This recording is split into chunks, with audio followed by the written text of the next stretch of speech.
саламатсыздарбы? Маектин мен дагы сага ыраазычылыгымды айтып коеюн, мага убакыт бөлүп келгениңе. Маектин башында бул нерсени айтып кетишим. Сиз мага Олжеке деп кайрылып дедиңиз го.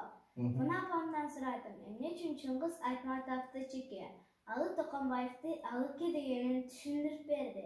Азырынча мен сизди сиз эле турайын. Антыбайт, ынтыбайт деп үйрөтпөңүз. Мен оюнду айтканды жакшы көрөмүн. Сиз барган маек ала беребиз го. Мен сизден маек алып көрөйүн. Улар бизди өзүмчүл, тарбиясыз дешет, Ошол өзүмчүлдүккө, тарбиясыздыкка өздөрү бизди үйрөтүп жатышпайбы? Ооба. Кошулам толук. Мисалы, апам менен атам жат бирөө менен учурашпа, бергенин алба, чакырса барба дейт. Ал тургайчы тааныган адам болсо да бергенин алба, чакырса барба дейт. Бул нерсени менин эле ата-энем айтпайт. Башка ата-энелер балдарын айтышат, негизге куюшат. Биз кимге ишенерибизди билбейбиз. Сен өзүң эле ишенишиң керек го дейм да. Мен да кичикесинде ушул сезим менен аябай уйгу туйгу болчумун да. Баягы чоңдор мындай болду, тигиндей болду дей берет да. Мындай өздөрүнүкүнө эле таңгылай берет да. Анан аларга бир каяша бирдеке десең каяшадай кабыл алат да. Жок, атпе, мынтпе, өзүм каалаганды кылам десең, уруксат бербейт да. Ошогочу бул биздин ата-энелердин чоң трагедиясы да. Менин оюмча бул ошол жаман адамдай, чоң жаман адамдар, балдарды уурдап кеткен адамдардын деле ата-энелери бир нерсени кайра айтып берип эле, алар эч кимге ишенбей, эч кимден мээрим күтпөй чоңоюшкан да, ошон үчүн мындай ташбур болуп калышкан. Жакшы адамдар деле ката кетирет, жаман адамдар деле эмес. Жакшы болуп төрөлүшкөндөр турат, Ооба. Биз баарыбыз төрөлгөндөчү балдар гений болот да. Ошо балдардын акыл чөйчөгүн биз мынтип ойлойбуз да, ушулар эмнеге акыл жетпей эле деп өзүбүз балдардан акылдуу көрөбүз да. Бирок сендей балдардын акылы курч болот, сезими курч болот, анан калп айта албайт да. Анан чоңдор жататкыр да. Чоңдордун айыбын ачып койсоң чыдабайт, туйлашат. Анан ата-энең да көп учурда чыдабайт да. Менин деле ата-энем жататкыр болчу да. Анан көптөрдүн бирок муну айткысы келбейт да көбүчө. Ата-эне жататкыр экен, балдар айтайын дейт, айта албайт. Ата-энелер аны түшүнбөйт да. Бирок чындап келгенде ата-энелер, мугалимдер өлгөндөй жататкыр болобуз кичинекейлерди. Улар менен кичинелердин ортосунда көп түшүнбөстүктөр бар да. Толтура бул проблема. Мен башка үй-бүлөдөн же башка мектептен мисал кылгым келбейт да. Мен өзүмдүн айлана чөйрөмдө болуп жаткан нерсени айткым келет. Мисалы, мен ар кандай иш-чараларда комуз, пианино чертип, шахмат ойноп, көркөм айтып, каратэден турнирлерге катышамын. Жеңгеним да жеңилгеним да болот. Жеңилгенимди апам өтө көп кабыл ала албайт да. Менин проблемам бар экен да, апаңды дагы. Мен да балдарым шахмат ойночу да, жеңилгенде мен ызаланчумун да. Аларды баары бир болчу да, же себебиде достор менен сүйлөшүп алып атайын утуруп койгон учур болот, же бир фаворит кылгысы келет, досунан неме сүрөп алдыга чыгаргысы келет экен да алардагычы. Апам айтат да, эч нерсе эмес, баарын ушул сенден улуу экен. Сен болгон 8 жаштасың дейт да. Муну менен мага эмне үчүн мындай да, акылым өсө электигин түшүндүрөт да. Анда эмне үчүн мен 5 жашымда мектепке берген. Ата-энелер менен мугалимдер бул нерсени кабыл алыш керек да. Жакшы окуган балдар деле жеңилишет да. Анткени бул мугалимдер бир сынак болгон атканда биринчи орун ал деп шыбырай берип, аларды толкундандырып салышат. Толкунданда эмне болот билесизби? Билгенин унутпат, же билгенин жазгысы келбей коет. Туура. Тиги сенекө суроо жооп кылбай деле өзүң оюңду төгө берсең деп оргудай. Мен сенин өткөндө Уркешке биринчи жазганыңды сочинениеңди жарыяладым го. Сочинение дейбизби, эмне дейбиз аны, мындай айтканда, өзүңдүн оюңду, өзүңдүн ички процессиңди жакшы чагылдырыпсың да. Айлана чөйрөң, чоңдор, мугалимдер, ата-эне туура эмес мамиле кыларынчы. Бул сынчыл ой жүгүрткөнүң абдан керек да. Улут үчүн керек, сен үчүн да керек, мен үчүн да керек, баарыбыз үчүн керек да. Бул сапат жок көбүбүздө. Улуулар, сиздер каякта чоңойдуңуздар? Сиздер Тоо таштын, Мал салдын арасында жайлоодо чоңойдуңуздар. Biz şaharda çoğoyduk. Sizler emne gördüğünüzdür. Çoğoyup жатırız da. Sizler emne gördüğünüzdür. Sizler toğ taştın, maksaldın, çıktın, taza havasını gördüңüzdür. Biz şaharda kirin gördük. Şahardan kirin görüp жатabыз da. Buğa kim künölü? Buğa adamlar künölü. Albatta adamlar künölü. Шаардын киринен дагы адамдын көңүлүндөгү кирди тазалай албайсың да. Адамдар булганыч болуп кетти да, адамдар ыплас болуп кетти.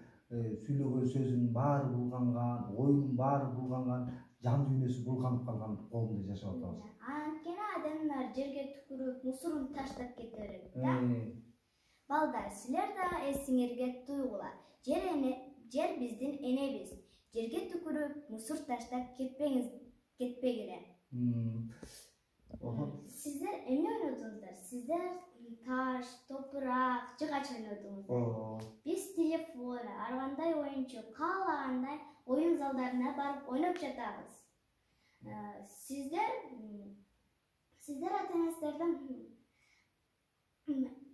atenizlerden başka hiç kimden korkup çoğuyuptunuzlar. Biz atenizden başka barından korkup çoğuyup жатабыз.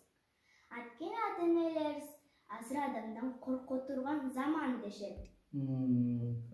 Адам илгертен эле жырткыч болуп келгенде, адамга коркунуч жаратып келген да. Ошон үчүн ата-энеңдер баягы кооптуулук үчүн ошентип айтат да.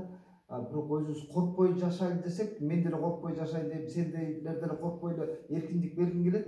Бирок кандай коомдо жашап атабыз да? Соңку жылдарда балдарды уурдап кеткен, ал эмес жанагы балдардын дене мүчөлөрүн запчасть катары дагы сатканда бизнес пайда болду да. Ошондон улам чоңдордун кооптонгонун да түшүнсө да болот.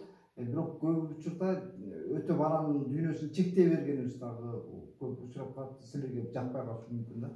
Sizler apamda, atамda жакшы көргөн адамдарды бул жери жакшы, бул жери жаман дегени билбейсиздер. Молодец.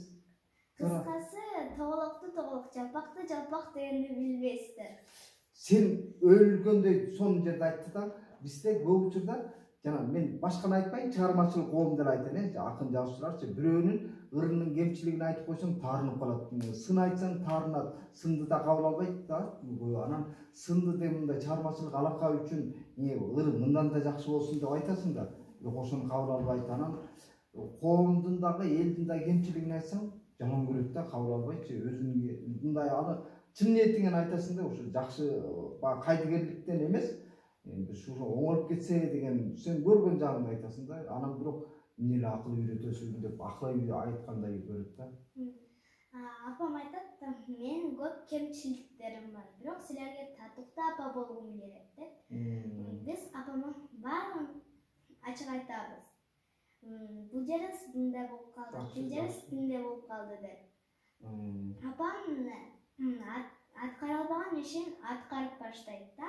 Эмне үчүн кээ бир балдар калпай түшөт? Анткени ата-энелери калпай түшөт. Өздөрү үйрөтүп койгондо норма болуп калган андайлар. Ошон үчүн балдар калпай түшөт. Жакшы ата-энечи балдарын устат кылып алат да, балдардан үйрөнөт да. Жаман ата-эне балдарына тарбия берейин. Мен тарбия деген сөздү өлгөндөй жаман көрөм. Сен кандай көрөсүң? Мен түшүндүрүп берейинчи эчмелеп. Тарбия деген жакшы болот да, биз кулагыбызга сиңип калганда, бирок жана итти дрессировка кылып үйрөтөт го. Ошондой болуп калат да, тарбия ошондой болуп калган. Көп учурда буйрукчу дейт да. Моундай кыл, тигиндей кыл, моуну жасаба, тигини жасаба деген буйрутма маанидде болуп калганда тарбия дегенчи. Ал үлгү көрсөтө албайбыз да. Ама тарбия деген сөз жакшы эле угулат да. Эми ар ким кабыл алган ошон. Бирок мен деле тарбия дегенди жакшы көрчүмүн, жакшы угулчу да. Тарбия дегенди кийин мынтип үйрөндүм да. Жана илгери советтик мезгилдечи, коммунисттик доордо тарбия лагерлерде тарбияланат дечи, түрмөдө тарбияланат дечи, бирок анан адам болуп келбейт да. Кайрачы түрмөдө бузулуп калат, анын зээнинде, мындай деринде барлар оңолуп келет да. Кайра бирок көп басымдуу бөлүгү бузулуп калат да. Ошо тарбия көрөт деген лагерлерден, түрмөлөрдөн оңолбой калат да кайрачы.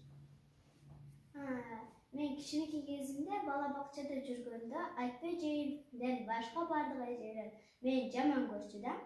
Апама дайыма ошол айтчу. Кызыңыз жаман, бул кызды уруп салды, бул баланы сабап салды депчи. Анан эжелер менен жаман көргөн сайын мен шоктонуп кайра балдарды тургузчумун да ойготчумун. Анан апам менин шоктугумдан уялып мени 5 жашымда 0 класска берди да. Ал жерде Мутта эжейди мен жаман көрдүм. Анан мен жаман көрдү да, бирок жакшы жери апама такыр урушактан жок. Ал жерден окуп жүрүп 6 жашымдан 1 класска кирдим. Анан менин сүйкүмдүү эжем Насипа мени бизди 2 жыл окутту да башка мектепке кетип калды. Башка мектепке кетип калды дегенде уккандан кийин такыр окугум келген жок. Мен ойлодум да мындай. Жаңы эжем да мени мурунку эжелериме окшоп мен жаман көрөт депчи. Анан апам мени көндүрүп алып барды. Мен барганда 2 ай мага эжей жаккан жок. Анан азыр мен эжейди абдан жакшы көрөм. Анткени эжей бизди өзүнө сүйдүрө алды да. Чоңдор эсиңиздерге туюңуздар. Балдарды сүйгөндү, жакшы көрбөгөндү билбегенден кийин тарбиячы болуп иштеп эле коюңуздар. Жакшы айттың. Эми мен сени да тааныштырып коеюн көрүүчүлөргөчү. Амира Доктурбек 3-класстын бүтүрүүчүсү быйыл буюрса соңуна чыгып калды. Анан жакында карате боюнча эл аралык мелдештин 3-орунда жеңүүчүсү болду. Өз алдынча дагы шахмат менен, комуз өнөрү менен алектенип келатат. Пианино ойнойт. Дагы эмне артыкчылыктары бар өнөрүм? Эми көркөм айтам, вокалга барам. Мен мындай кылып атам да, Урхеште сен алып бара турган бир көрсөтүү кылып коелу, жумасына бирби же убактыңа карайсың анычы. Өзүңдүн классташтарыңды, досторуңду ушинтип мендей маңдай теске отуруп маек кылсаң болот. Кээде чоңдорду деле мен аттуу баштууларды чакырып берем сагачы. Ошолор менен да суроо жооп кылсаң болот. Эмне үчүн? Себеби бул менен биз коомдо азыр билим берүү тармагында келечек муунга тайылым үлгү бере албай атабыз да. Ошол жаатында кээ бир сенин көкүрөгүңдө эзген суроолорго жооп издесек болот. Кандай дейсиң? Туура деп ойлойм. Сиз менен жакшы маектештик деп ойлойм. Жакшы тааныш болду деп ойлойм. Сиз менен комуз менен коштошоюн да. Мен анын алдында сага неме кылайын, белегимди берип коеюн. Урхештин белегинен да могу тиги Адам плюс үй бүлө баалуулугу жөнүндө китеп, бир жагы орусча, бир жагы кыргызча. Мынабу калем сап сага урматым менен да. Себеби сен чыгармачылыгыңдагы ошол мен кызматташтыкты каалайм. Комузумду.